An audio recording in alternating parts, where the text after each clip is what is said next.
Are you refusing to accept my present? How rude are you? My mother-in-law pushes a filthy package toward me. The bag is strangely heavy. You're being too kind. I turn her down softly. As usual, she forces in a harsh voice. I want you to have it. Are you still saying no to me? It's not that I don't want it, but you are ungrateful to refuse someone's kindness. My son picked the wrong woman for a wife. I've done so much for you, and you just dismiss me like I'm a nuisance. Are you going to pretend that I've never done you any favors? You haven't done anything to make me feel indebted to you. I said it in my mind, but I could never say it out loud. She hates me and looks down on me. She's furious and shoves the package into my chest. Whatever, just take it. She intently looks at me and signals me to open it. When I reluctantly obey. No! My name is Lucy. I live with my husband in an apartment near his parents, and I'm pregnant for the first time. We're expecting a baby girl and have decided to name her Martha. Today, my sister-in-law, Jessica, is over at my house. Sorry for coming on such short notice. Thanks to you, my move went smoothly. I'm glad you came. You've been through a lot. I served coffee to her and juice to my nephew, Keith. She just filed for divorce from her husband and moved into an apartment near my in-laws' house. It's close to my house too. She's friendly and easy to talk to, so I like hanging out with her. When my baby is born, she'll be able to play with my nephew often.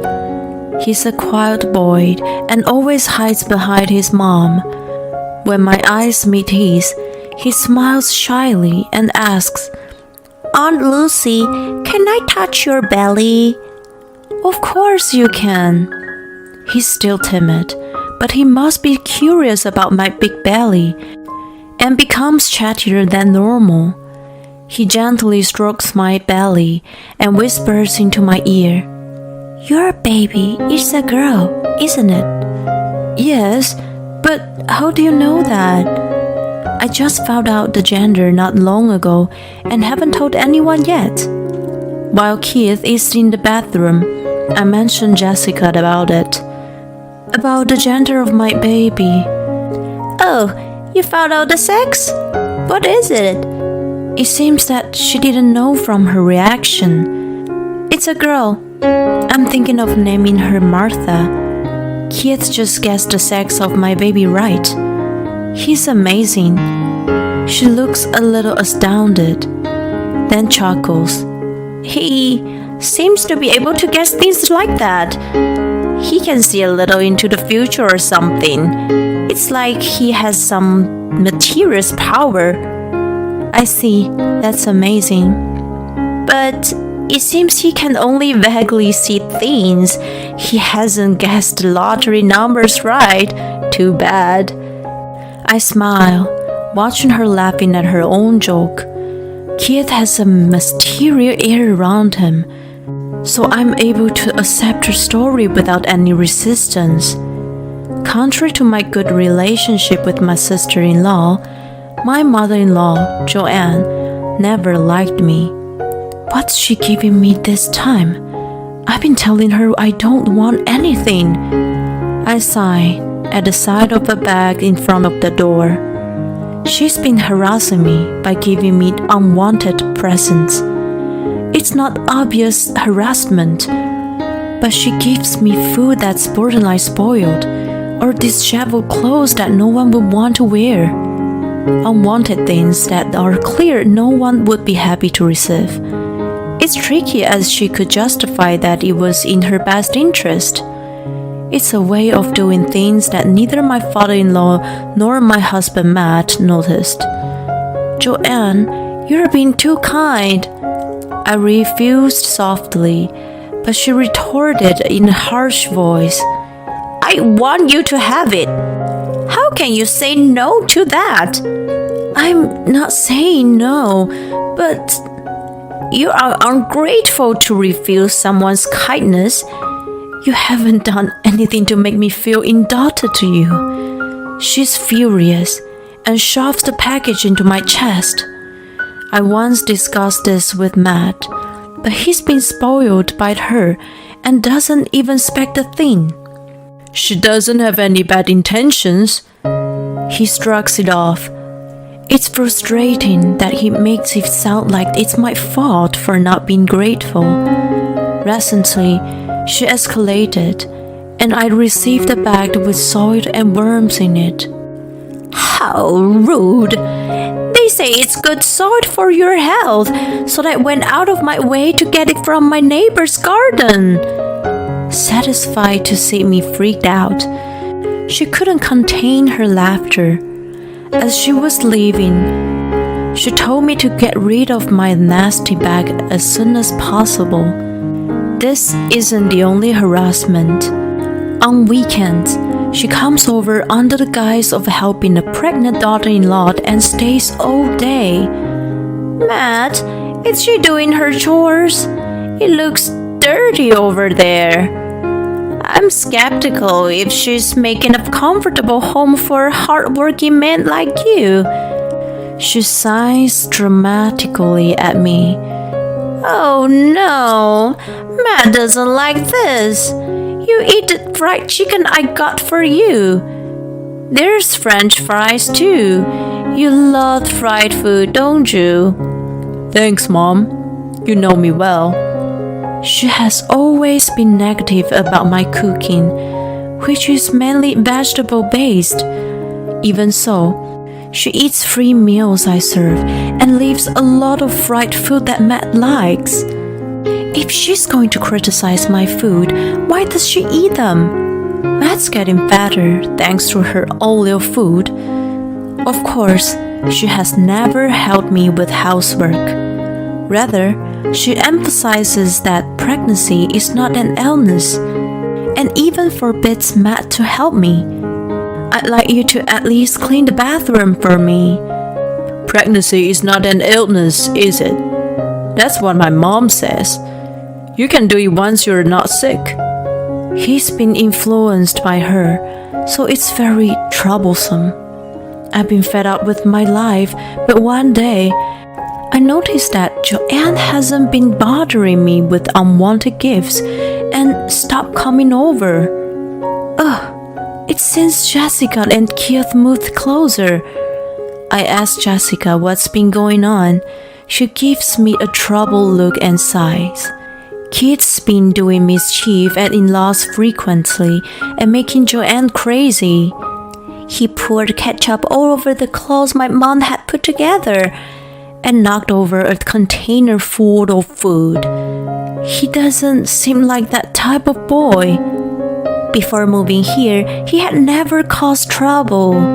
I wonder if it's because of the divorce. She's also shocked and has been troubled by his behavior. I mentioned it to Matt, but he says, "It's just a child's mischief. Don't make a fuss over nothing." He clicks his tongue in annoyance and gets ready to go out. "Where are you going?" "Huh? I'm going to work, of course. I'll be late today."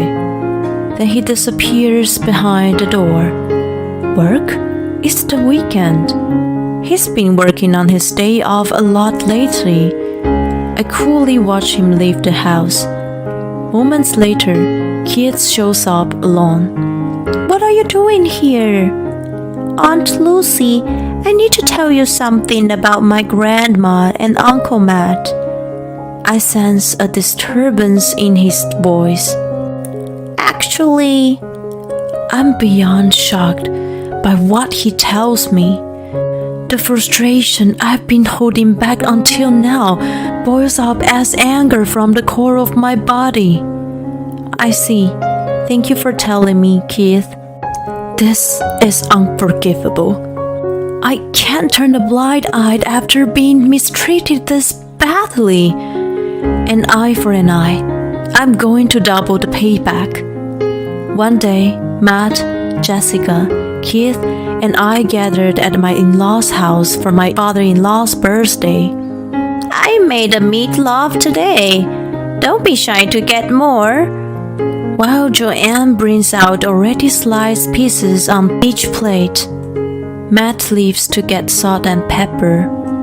I take the opportunity to switch seats and sit next to Keith. When he returned, he sat down at my previous seat. The meatloaf Joanne served me is now in front of him. That's it? When he's about to put a piece into his mouth, No, Matt, stop!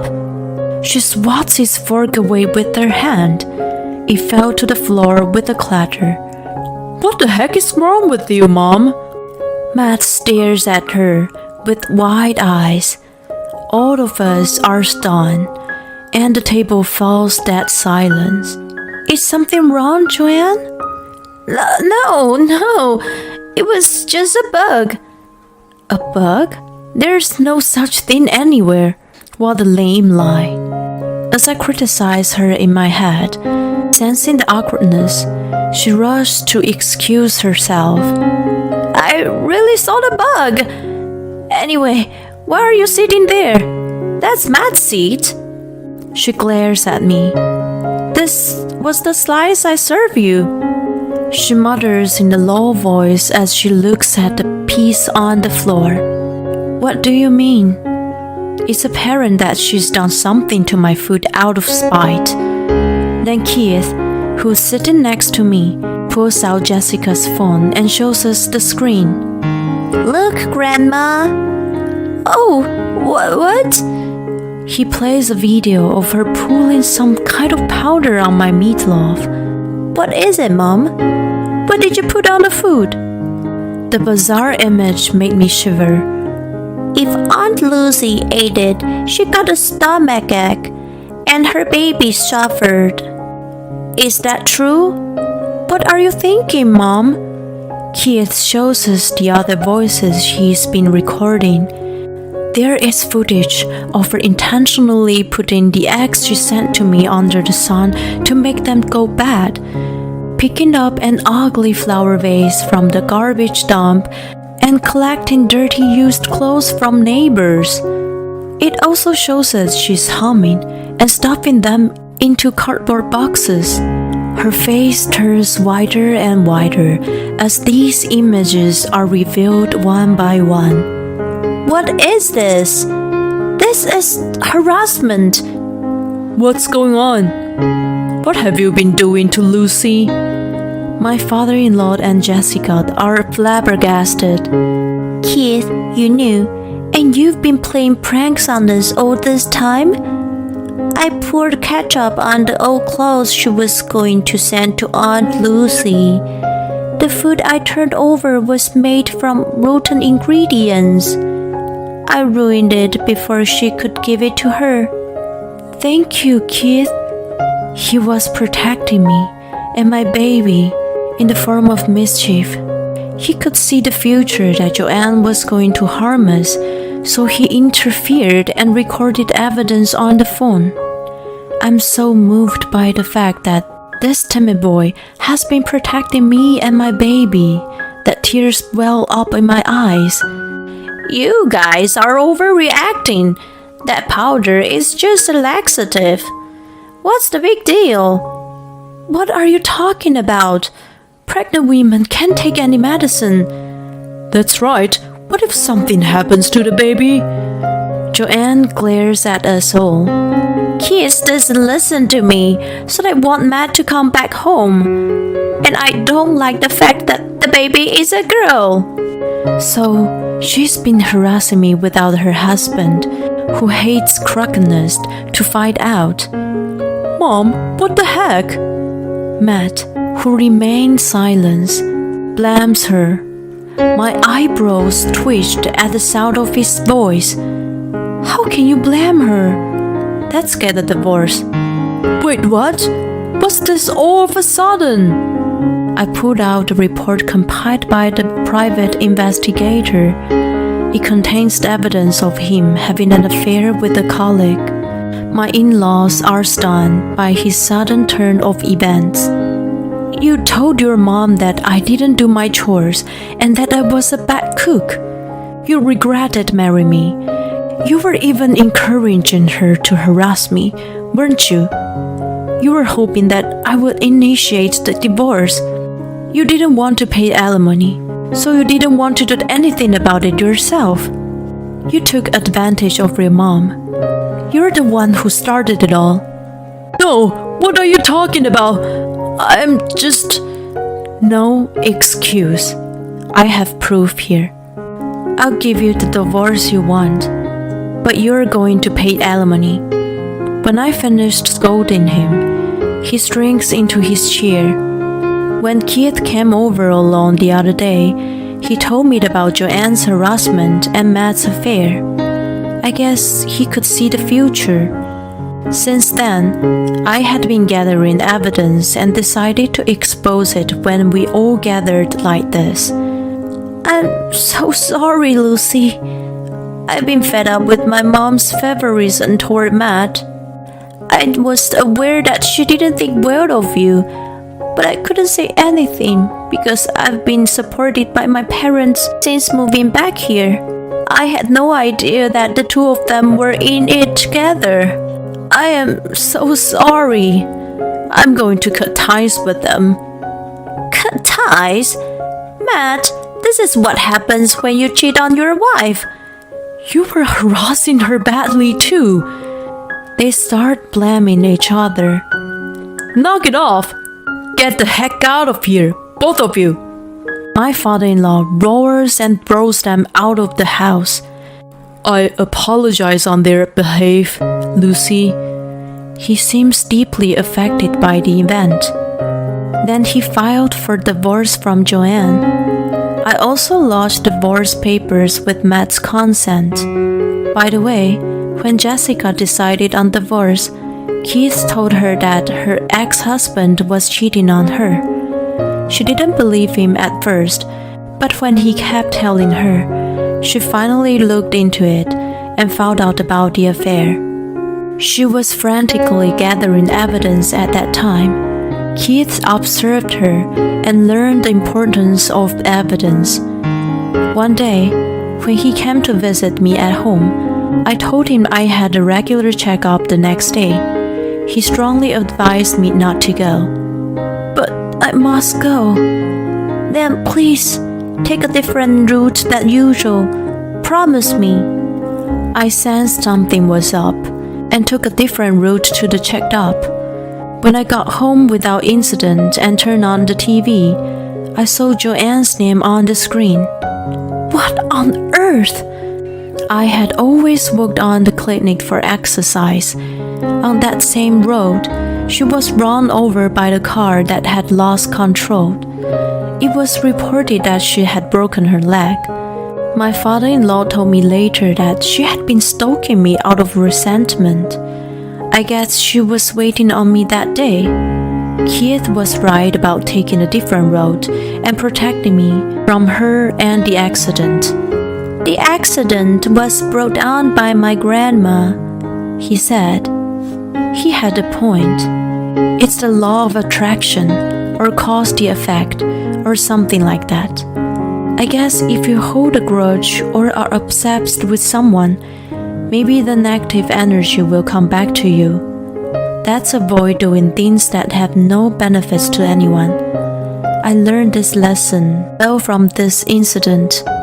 Jessica and Keith moved in with my father-in-law. I'm glad that they come to visit me more often now that we are closer to each other. Since the birth of my daughter, Keith has become more expressive. Why is Martha crying? Is she hungry? He seems unable to predict the baby and is at a loss. It's so cute to watch him trying hard to put her to sleep. You're such a good big brother. When I praise him, he turns his face away from me, looking somewhat uninterested. It seems he doesn't like being called big brother. I can't predict the future, but I'm so looking forward to it. I giggle at the sight of my adorable daughter and nephew.